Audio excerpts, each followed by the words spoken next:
Apa sih makna hak dan kewajiban warga negara itu? Jadi, hak asasi adalah hak yang melekat pada diri setiap pribadi manusia. Kewajiban asasi manusia adalah kewajiban dasar manusia, seperti moral, hukum, dan etika. Substansi hak dan kewajiban. Pancasila merupakan ideologi yang mengedepankan nilai-nilai kemanusiaan. Pancasila sangat menghormati hak dan kewajiban warga negara. Pancasila juga menjamin hak asasi manusia melalui nilai-nilai yang terkandung di dalamnya. Nilai-nilai Pancasila. Yang pertama yaitu nilai dasar.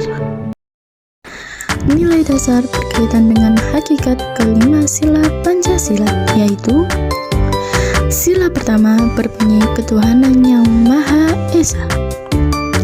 Di sila ini yaitu menjamin hak warga negara untuk bebas memeluk agama sesuai dengan kepercayaannya serta melaksanakan ibadah sesuai dengan ajaran agamanya masing-masing.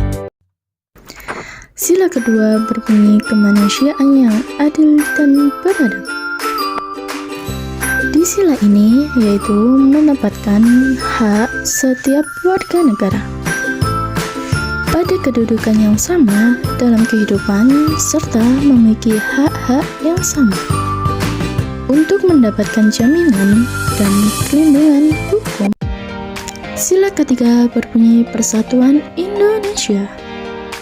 Di sila ini yaitu menjamin hak-hak setiap warga negara dalam keberagaman yang terjadi kepada masyarakat Indonesia, seperti hak mengembangkan budaya daerah untuk memperkaya budaya nasional. Sila keempat berbunyi kerakyatan yang dipimpin oleh hikmat kebijaksanaan dalam permusyawaratan atau perwakilan. Di sila ini yaitu dicerminkan dalam kehidupan pemerintahan, bernegara, dan bermasyarakat.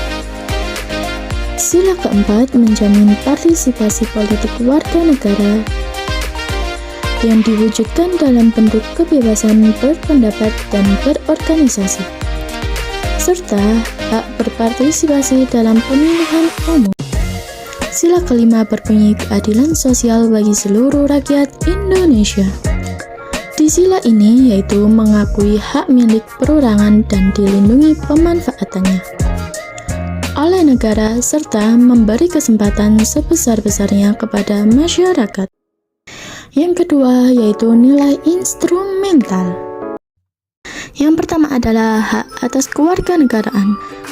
Terdapat pada pasal 26 ayat 1 menyatakan bahwa yang menjadi warga negara ialah orang-orang bangsa Indonesia asli dan orang-orang bangsa lain yang disahkan dengan undang-undang sebagai warga negara.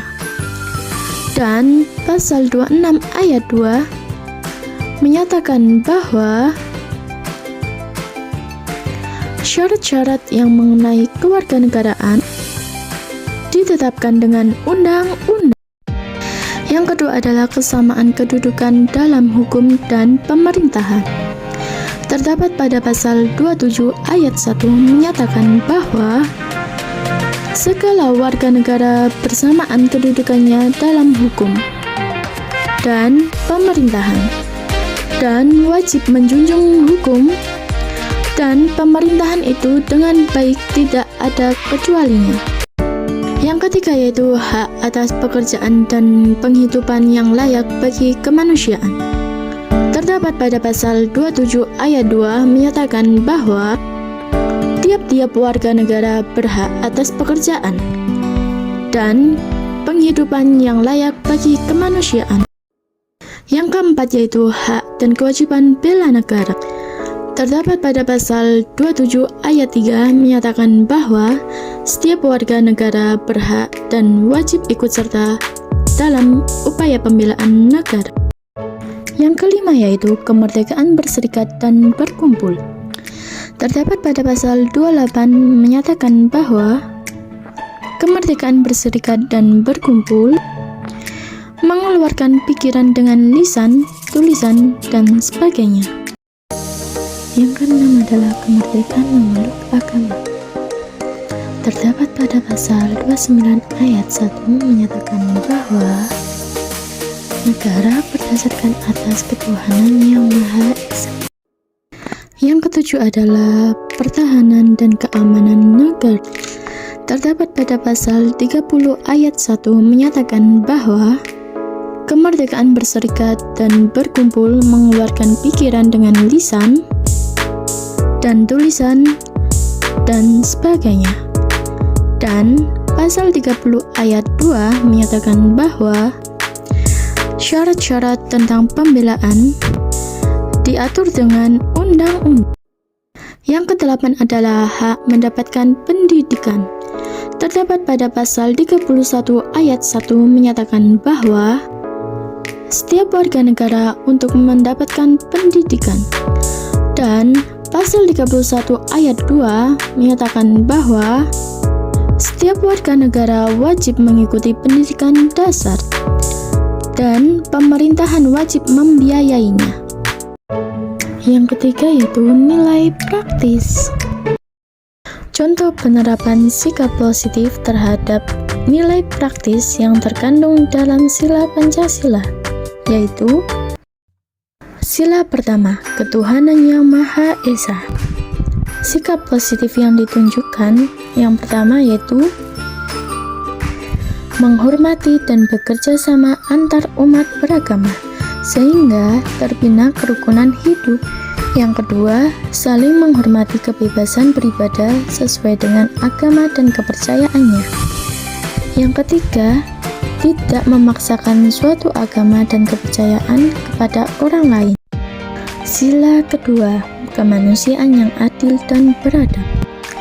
Sikap positif yang ditunjukkan yaitu yang pertama, mengakui persamaan derajat, hak, dan kewajiban antara sesama manusia. Kedua, saling mencintai sesama manusia.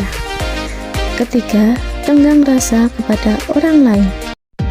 Sila ketiga, persatuan Indonesia.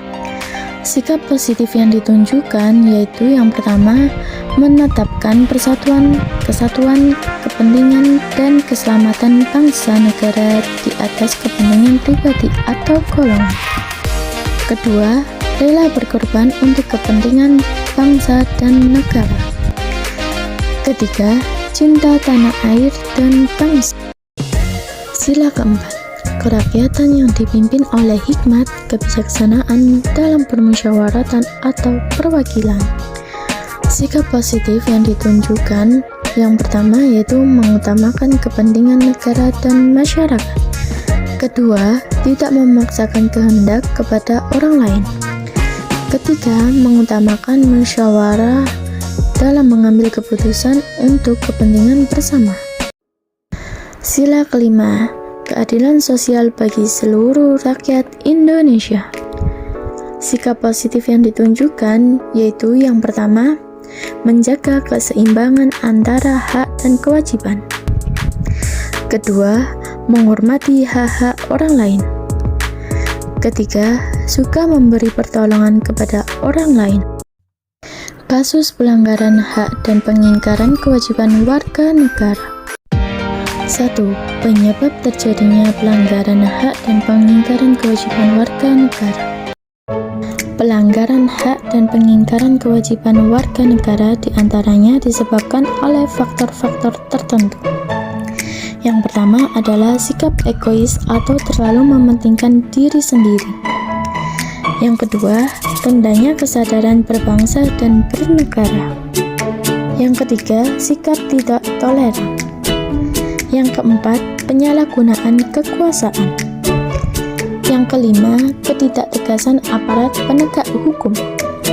Yang keenam, penyalahgunaan teknologi.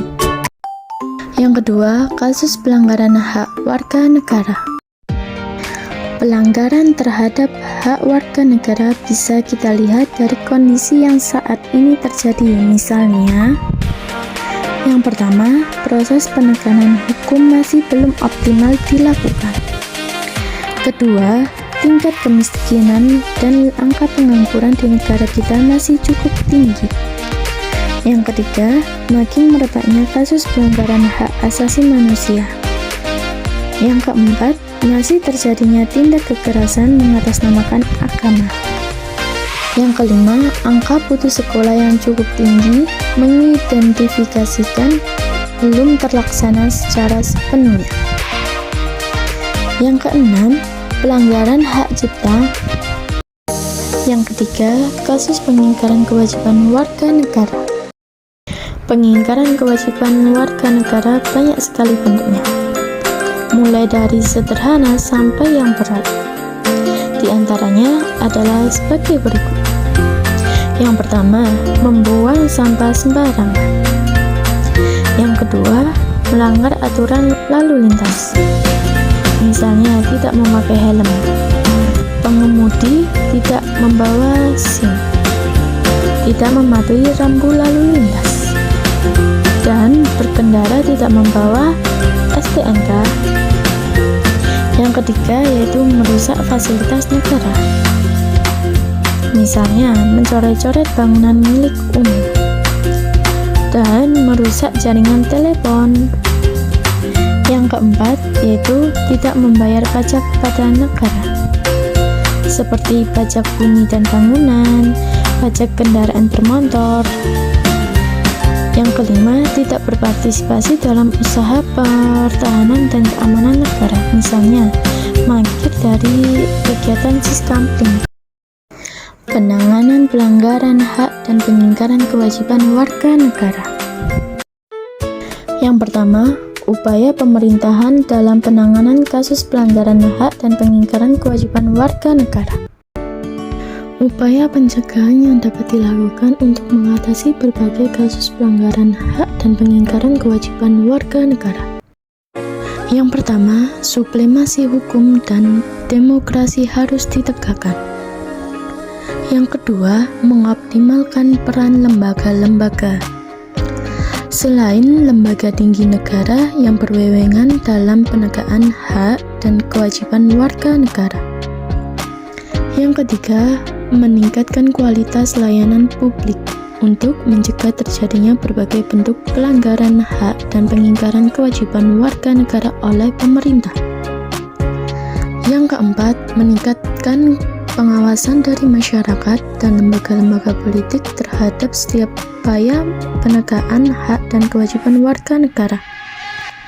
Meningkatkan penyebarluasan prinsip-prinsip kesadaran bernegara kepada masyarakat melalui lembaga pendidikan formal dan non-formal. Yang kedua, membangun partisipasi masyarakat dalam pencegahan terjadinya pelanggaran hak dan pengingkaran kewajiban warga negara. Upaya pencegahan dan penanganan pelanggaran hak dan pengingkaran kewajiban warga negara yang dilakukan oleh pemerintah tidak akan berhasil tanpa didukung oleh sikap dan perilaku warga negaranya yang mencerminkan penegakan hak dan kewajiban warga negara.